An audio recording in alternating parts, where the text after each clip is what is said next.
একটা তো পালিয়ে গিয়েছে দেশ থেকে, একটা তো পালিয়ে গেছে, কিন্তু আরেকটা পক্ষ আছে যারা এই দুই পক্ষ আবার আগে থেকে একসাথেই ছিল। 2008 সালে কিন্তু ওই যে ম্যাজিক দেখা না, ম্যাজিক এই আছে এই নাই, ওই খালি বক্স দেখায় ভরা বক্স দেখা দিচ্ছে। তারপরে দাঁড়া দাঁড়া কথা শুনো, কথা শুনো। এই যে আমার সামনে এত তাফালিং করে লাভ নাই, তো ভোটের দিন দেখাতে হবে। ভোট দিব কিসে ধানের শীষে। হ্যাঁ,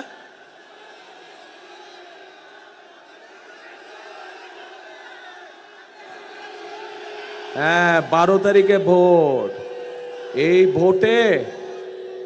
ভোটে ধানের শীষকে জয়যুক্ত করতে হবে।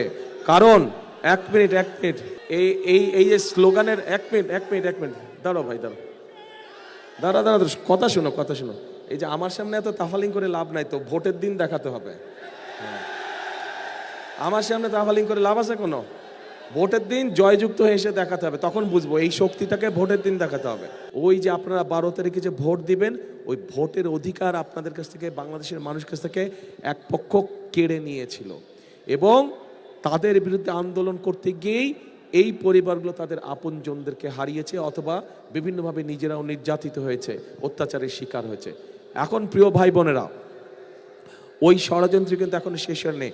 একটা তো পালিয়ে গিয়েছে দেশ থেকে, একটা তো পালিয়ে গেছে, কিন্তু আরেকটা পক্ষ আছে যারা এই দুই পক্ষ আবার আগে থেকে একসাথেই ছিল। এই দুই পক্ষ কিন্তু বিভিন্ন সময় একসাথেই ছিল, তলে তলে একসাথেই ছিল। গত 16 বছরেও আপনারা মাঠে ঘাটে কত পেয়েছেন আন্দোলন সংগ্রামে, তাদেরকে কোথাও ছিল না, ওই ভিতরে কিন্তু তাদের সাথেই ছিল এরা। আচ্ছা, তো এখন এরা আবার ষড়যন্ত্র শুরু করেছে বিভিন্ন রকম। এখন আপনাদেরকে চোখ কান খোলা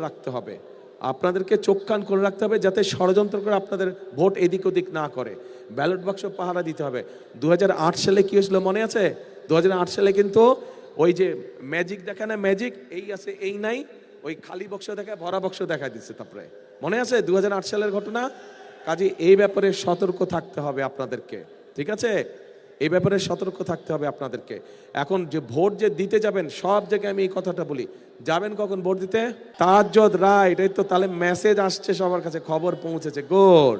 এইবার ভোটের দিন তাহাজ্জুদ পড়তে উঠতে হবে। তাহাজ্জুদ পড়ে সবাইকে, তাহাজ্জুদ পড়া শেষ হলে যার যার ভোট কেন্দ্রে সবাইকে নিয়ে যেতে হবে। গিয়ে মুসলমান ভাই বোনেরা ওখানে জামাত আদায় করবেন, আর অন্য ধর্মের ভাই বোনেরা আছে যারা, তাদেরকেও সাথে নিয়ে যাবেন, তারা তাদের ধর্মীয় অনুষ্ঠান পালন করে ভোট কেন্দ্রের সামনে বসে থাকবেন। যেই 7টার সময় ভোট কেন্দ্র খুলবে, সাথে সাথে ভোট দেওয়া আরম্ভ করবেন, ঠিক আছে?